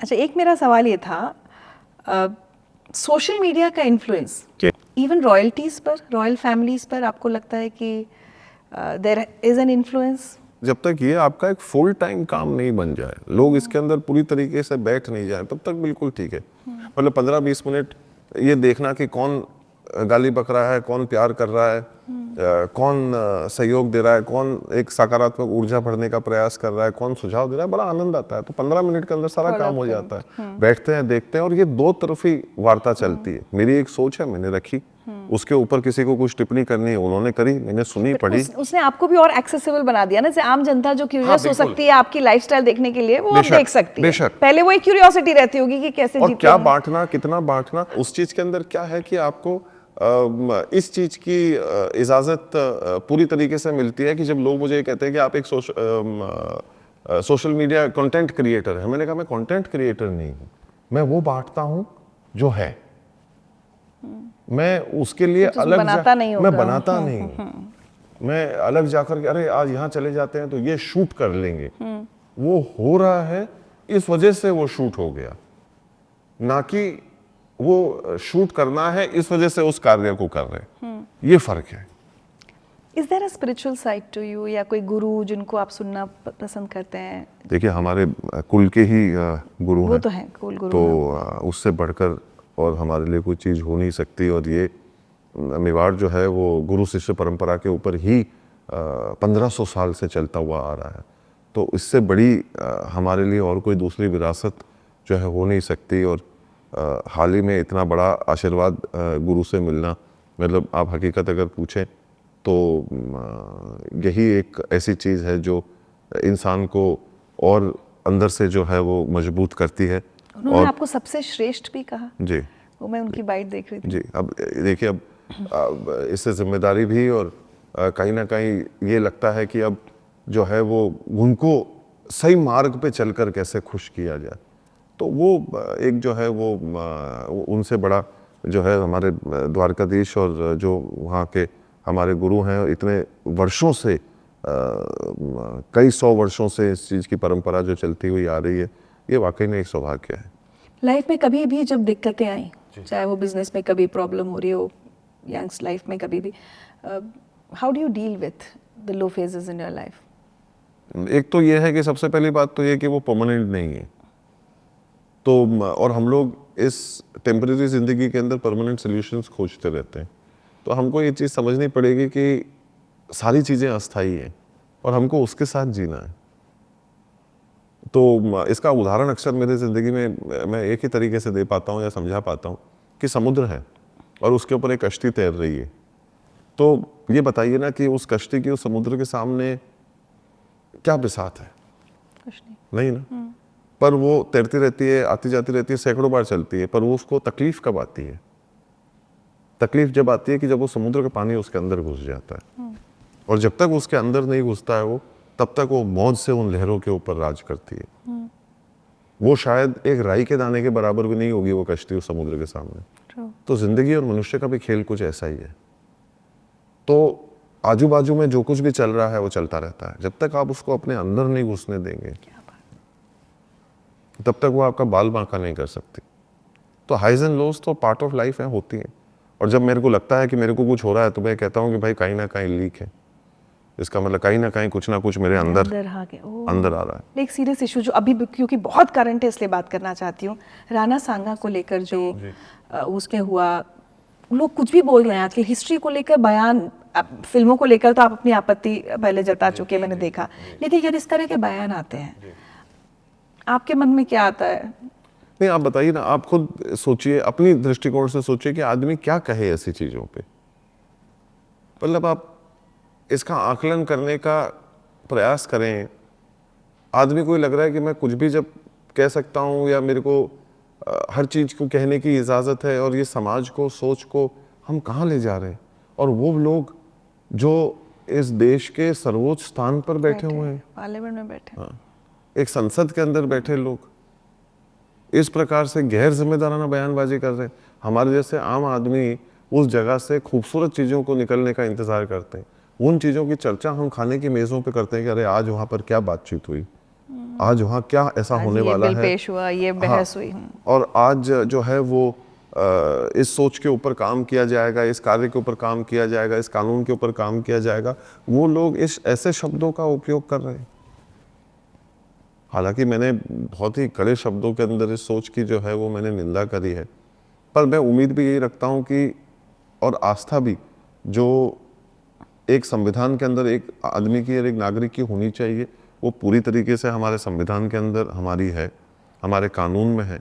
मैं उम्मीद करता हूँ कि वही संसद इस चीज़ को एक ऐसा जो है वो सबक बनाएगा कि आने वाले समय के अंदर ऐसी सोच की तो कोई ज़रूरत ना करे। कभी खुद पॉलिटिक्स में आने का सोचा? पॉलिटिक्स में आने का मूलभूत कारण क्या होता है लोगों का, कि हम काम कर सकें, हम सेवा कर सकें, हम अच्छे के लिए, बेहतरी के लिए तब्दीलियां ला सकें। वो काम परिवार 1500 साल से कर रहा है। आज भी मतलब मेरे को खुशी है इस बात की, अगर मैं ये कहूँ कि मुझे 9 Guinness world book of records मिले आपके अच्छे काम के लिए, और मैं ये कहूँ कि मैं उससे खुश नहीं, तो शायद ये मैं झूठ बोल रहा हूँ। पर खुशी मेरी केवल यहाँ तक सीमित नहीं है, मेरी खुशी यहाँ से शुरू होती है, और वो ये है कि ये 9 Guinness world book of records किसी और को नहीं, एक भारतीय को मिले हैं। और उसमें से एक वस्त्रदान का कुछ प्रोजेक्ट है ना? जी, वो क्या है, मतलब उसमें वो हम देखिए ना, अब जैसे अपन ने पहले लग्जरी को लेकर, इन चीज़ों को लेकर चर्चाएं करी, अब मेरे को ये बताइए कि मैं अगर आपसे भी ये सवाल पूछूं कि आपके घर में या आपके अलमारी में कितने कपड़े पड़े हैं जिनको आपने साल भर से या 2 साल से छुआ भी नहीं होगा, तो उसकी एक पहल थी कि कैसे हम लोग उन चीज़ों को इस्तेमाल कर सकें जो लोग इस्तेमाल नहीं कर रहे हैं पर किसी और के लिए काम आ जाए। ये तो एक पहल और एक गुजारिश थी जो बहुत ही कामयाब रही, कि लोगों को ये कहा गया कि आपके पास जो भी कोई पुराने वस्त्र पड़े हों जिन्हें आप काम नहीं ले रहे हो, वो हमें दे दीजिए, हम बांट देंगे। और दोस्तों ने शर्त लगा ली कि, मैंने पूछा कितने, तो उन्होंने कहा नहीं आप कम से कम 2-2.5 हज़ार कपड़े तो इकट्ठे कर लोगे। और मेरे को टेंशन हो गई। फिर दूसरे का नहीं आप 5-7 हज़ार कपड़े तो कर लोगे। मेरा चेहरा उतर गया, तो उसने कहा कि नहीं इसकी थोड़ा मनोबल में बढ़ा देता हूँ, मैं 5-7 कह देता हूँ। फिर तीसरे चौथे ने कहा कि नहीं आप कम से कम 10-15 हज़ार कर लोगे। फिर मैंने कहा नहीं हम 25-1 हज़ार कपड़े इकट्ठे कर लेंगे। और आप देखिए, मतलब हमारी सेना को जो है वो हर तरीके से सलाम है, पर इस मामले के अंदर जैसे ही मैंने, अब सोशल मीडिया देखे कई बार अच्छे काम भी करवा देती, तो जैसे ही मैंने ये जो है वो जुमला डाला, अगले दिन सुबह 4-5 बजे मेरे पास, 5 बजे 6 बजे मेरे पास सुबह फ़ोन आया कि फ़ौज का एक ट्रक आया। अब मैंने सोचा कि अब आर्मी का, सेना का ट्रक आना, और मैंने कहा यहाँ कौन है ऐसा जो आ गया। तो उन्होंने कहा कि नहीं ये कोई अफसर साहब आए, मिलना चाहते। मैं पहुंचा तो उनके पास में पेटियां ही पेटियां पड़ी हुई थी। उन्होंने कहा कि हमारा पीस का स्टेशन है, तो महिलाओं ने और बच्चों ने जो है वो कपड़े बांध कर जो है वो भेजे हैं। देखिए तो कई बार क्या है कि लोग और सोच इस प्रकार से जुड़ जाती है, कड़ी से कड़ी मिलती है, कहाँ से कहाँ चीज़ पहुँच जाती है। अच्छी मैरिड लाइफ का मंत्र क्या है आपके लिए? ये मुझे कहीं नहीं मिला आपका ये वाला विजडम। तो ये कोशिश कि जो है वो कोशिश कभी व्यक्ति को नहीं छोड़नी चाहिए। मुझे लगा था आप कहेंगे एडजस्टमेंट या अंडरस्टैंडिंग। नहीं, कोशिश, सब चीज की कोशिश। बिल्कुल। क्या बात है। चलिए हल्का फुल्का सा एक रैपिड फायर करते हैं। इंडियन और कॉन्टिनेंटल? अब चूज करना ही Choose one, पड़ेगा। अभी वैसे हालांकि वैसे मूड की बात है, पर अगर एक तरफा बोलेंगे चुनने के लिए तो इंडियन। आपका पसंदीदा राजस्थानी डिश कौन सी? दाल बाटी। दाल बाटी। चाय या coffee? Coffee. Most unforgettable moment with any celebrity? Yet to come. क्या बात है। आपको गुस्सा किस बात पर आता है या आता भी है? नहीं, बिल्कुल आता है, पर वो may be it may not be a गुस्सा। लोग कहते हैं ना कि जब तक वो कन्वेंशनल नहीं हो, आदमी हरा पीला नीला नहीं हो जाए और आवाज़ और छत को जो है वो सर पे नहीं ले ले, और उससे और कुछ नहीं, सेहत पे अपने ही फर्क आने वाला है, पड़ोसी के नहीं। तो उस एनर्जी को जो है वो इंसान ज़रूर जो है वो अलग दिशा में डालने की कोशिश करता है, पर क्रोध और उस विषय को पूरी तरीके से जहाँ पर लाना चाहिए, प्रयास ये रहता है कि जो आप जिस अंजाम तक पहुंचना चाहते हैं वहां तक आप पहुंचे। बट किस बात पर? अगर जैसे कहे ना किसी की एक ट्रेट लोगों में आपको ये पसंद नहीं है। नहीं, बहुत सारी चीजें हो जाती हैं, छल कपट हो गया, क्या कहते हैं, लोग जो हैं वो झूठ फरेब वाली बातें हो गई, ये सारी चीजें जो है वो ये चीजें नहीं पसंद। Favourite holiday destination? स्थान ही बताना। मुझे मेरा पसंदीदा देश जर्मनी है, तो मुझे वो देश बहुत पसंद है, तो उधर कहीं पे भी। अच्छा जी। आपका बिजनेस मंत्रा क्या है? आप अपनी जो है वो साफ नीयत से काम करिए। मतलब इसके अंदर अगर इजाज़त हो तो मैं एक 3-4 जुमले की एक बात है वो मैं कह दूंगा, तो उससे आपको उससे जो निकालना है वो आप निकाल लीजिएगा। हम लोग गाड़ी क्या पेट्रोल डलाने के लिए खरीदते हैं या सफ़र तय करने के लिए खरीदते हैं? सफर तय करने के लिए। अपन गाड़ी तो इसलिए नहीं खरीदते, अगर मैंने गाड़ी खरीद ली मुझे इस पर पेट्रोल डलाना है। तो व्यवसाय जो है ना वो भी इसी प्रकार से। व्यवसाय करते हैं इसलिए नहीं क्योंकि पैसा कमाना है। गाड़ी खरीदने का मतलब यह है कि मेरे को उसके अंदर पेट्रोल डलाना है, उसका बाय प्रोडक्ट है। सफर उसका मूलभूत काम है। व्यवसाय भी जो है ना वो इसलिए करते हैं क्योंकि मेरे को सुकून मिलता है, एक आनंद की अनुभूति होती है, एक काम कर रहे हैं, लोगों की जिंदगी के अंदर खुशियां घोल रहे हैं, उसका ये बाय प्रोडक्ट है कि मुझे उससे पैसा मिल रहा है। मैं वो काम इस वजह से नहीं कर रहा हूँ कि मैं इससे पैसा कमा लूंगा, और दुनिया जाए भाड़ में, लोगों की खुशियां जाए भाड़ में, क्या होने वाला है, क्या इसका आउटकम होने वाला है, उससे मेरे को मतलब नहीं। ऐसा नहीं, मेरे को आनंद इस चीज़ का है, लोग आएंगे ठहरेंगे, वो क्या सोचेंगे, क्या करेंगे, खाना खिलाएंगे, खाना कैसा खिलाएंगे, अच्छा वाला खिलाएंगे, ये वाला खिलाएंगे, इंडियन खिलाएंगे कि कॉन्टिनेंटल खिलाएंगे कि चाइनीज़ खिलाएंगे कि जापानीज़ खिलाएंगे। तो उन सारी चीज़ों को करने का बाय प्रोडक्ट जो है वो बिजनेस है। लोग जब इस मूलभूत सोच के साथ में घुसते, कह रहे धंधा खोले थे क्योंकि पैसा कमाना है, वो नहीं। योर लाइफ मंत्र? सोच को जीवन में इतनी गहरी मत करो कि फैसले कमजोर हो। बस सोच को इतनी गहरी मत करो कि फैसले कमजोर हो जाएं। How do you wish to be remembered? वो मेरी समस्या ही नहीं है, उससे मेरे को कोई वास्ता नहीं। मेरे को वास्ता इस चीज़ से है कि जितने भी समय तक मैं इस पृथ्वी पर रहूँगा उस पर मैं क्या करता हूँ वो मेरी जिम्मेदारी है, वो मेरा बोझ ही नहीं। क्या बात तो नहीं तो मेरी कथनी और करनी में और सोच में और हर तरीके में फ़र्क आ जाएगा, और वो मैं करना नहीं चाहता, क्योंकि मैं पड़ोसी बनकर क्यों सोचूं जब मैं हूं नहीं। मेरे को क्या करना उस चीज़ से कि लोग क्या करें, मेरे को ये करना है कि मैं आज क्या कर रहा हूँ, मैं मेरे आने वाले कल में क्या करूँगा। क्या बात है। सोचना किसका काम है, वो सोचे, वो सोचेगा। ये भी हम सोचेंगे तो वो तो क्या सोचेगा। लक्ष्य, एक बात बताइए आखिर में, हर शहर, हम हर कोई जिस शहर में पला बड़ा है, सवाल छोड़ दिए पर कोई बात नहीं।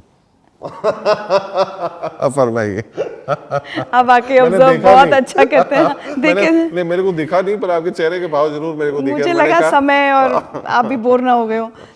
एक चीज, लेकिन हम लोग हर कोई जिस शहर में पला बड़ा ना, हम कहते हैं हमारा शहर बहुत बदल गया। भाई देखिए, ऑब्वियसली विकास हो रहा है, बिल्डिंग्स बन रही है, हो रहा है। उदयपुर जब भी आती हूँ, ऐसा नहीं कि मैं बहुत आई हूँ, या और भी लोगों का फीडबैक होता है, उदयपुर में ना अभी भी वो शांति, एक पुरानापन है, वो सब कुछ बड़ा अभी तक है इस शहर में। कैसे मुमकिन हुआ? बिकॉज आपने शहर को इतने सालों से देखा है। देखिए, मतलब ये मेरा मानना है, वापस इसके ऊपर आप अपना आकलन निकाल लीजिएगा। कभी भी कोई शहर से प्यार नहीं होता है, ऐसा मैं मानता हूँ। और अगर प्यार होता है ना तो किसी व्यक्ति विशेष से होता है, उसकी वजह से वो शहर पसंद आने लगता है या ना पसंद आने लगता है। क्या बात है। तो कहने का मतलब ये है कि अगर आपको किसी शहर से प्यार करना है ना, तो वहाँ किसी भी एक व्यक्ति को पकड़ लो, उससे प्यार कर लो। ठीक। अब आप हमारे साहब से पूछिए जिसकी वजह से आप यहाँ प्रताड़ित हो रहे हैं, पर अब आप इनसे पूछें कि आपको उदयपुर पसंद है, तो अब ये बोलेंगे हाँ, क्योंकि शहर से तब प्यार होता है जब कोई चाहने वाला वहाँ होता है। तो हम आपसे मिल लिए तो अब हमें भी उदयपुर ज्यादा अच्छा लगेगा। ये मेरी खुश नसीबी। पर अभी तो आपने ये बात तो मान ही ली कि आप अभी पिछले घंटे सवा घंटा मेरे साथ बैठकर प्रताड़ित नहीं, हो गई। नहीं, क्योंकि एक बार भी आपने मना नहीं किया कि मैं प्रताड़ित नहीं हुई। मैंने कहा मेरे से घंटे मैं मन में प्रताड़ित- सोच रही थी। हाँ, तो मतलब मैं मन में सोच रही थी प्रताड़ित, तो मुझे लग रहा है कि मैंने आपको कर दिया, बट बिल्कुल नहीं। और मैं ये कह सकता हूँ, मेरे को मन में रखने की जरूरत नहीं है, अगले आदमी को अज्यूम करने के लिए, उसके बारे में अपन Thank you चर्चा so कर much. चुके। जी नहीं, बट बहुत बहुत प्यारा शहर है, बहुत अच्छा लगा मुझे यहाँ आकर। और जो आपने कहा ना सवाल स्किप, जी, शायद मैं एक दूसरी चांस चाह रही हूँ, फिर आके आपसे मिलूँ, ऐसे नहीं, बैठ के हम बातें करें। घर है आपका, कभी भी पधारें। चलते चलते मैं दो चीजें चाहूंगी आपसे। एक तो ओवरऑल हूएवर इज वाचिंग, जी। आप उनको क्या मैसेज देना चाहेंगे सारे लोगों को, पूरे आप अपना लाइफ की फिलॉसफी। और दूसरा पार्ट, जो यंग एंटरप्रेन्योर्स, आजकल हमारे यहाँ स्टार्टअप इंडिया खूब हो गया है, बच्चे यंगस्टर्स बिजनेस करना चाहते हैं, एज अ बिजनेसमैन आप उनको क्या सलाह देना चाहेंगे? आई थिंक आज की वार्ता जो है वही इसका सारांश जो अपने तरीके से जो वो बनाएंगे। मेरे पास में और कुछ नया या अलग कहने को नहीं है। मैंने जो आपने मेरे से सारे सवाल पूछे मैंने वो जवाब दिया। मैं एक ही बात को पुनः दोहराना चाहता हूँ या कहना चाहता हूँ कि वो यही है कि जीवन में कभी भी कोई भी काम करो, चाहे वो यंग एंटरप्रेन्योर हो, आगे बढ़ना चाहते हैं, या आपने जो आपका अन्य दूसरा जो सवाल आपने पूछा वो सवाल हो, कि बस मैं यही कहूँगा कि सोच को कभी जीवन में गहरी मत करो, क्योंकि वो अक्सर आपको आगे बढ़ने से रोकती है और उससे फैसले ज़रूर कमज़ोर होते हैं। तो कोई भी काम कर रहे हो उसको उतना सोचो जितनी उसकी आवश्यकता है। जरूर, ओवरथिंकिंग जो आजकल हम लोग बोलते हैं बहुत, हाँ, उसकी वजह से फिर क्या होता है कि पैर डगमगाने लग जाते हैं, तो वो काम मत करिए। Thank you so much doctor Lakshyaraj, Thank you. बहुत अच्छा लगा आपसे मिलके।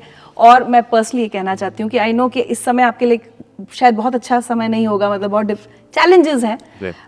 मेरी बहुत सारी शुभकामनाएं आपको कि आप इस समय से भी अच्छे से निकल जाएं। बहुत आभार, थैंक यू।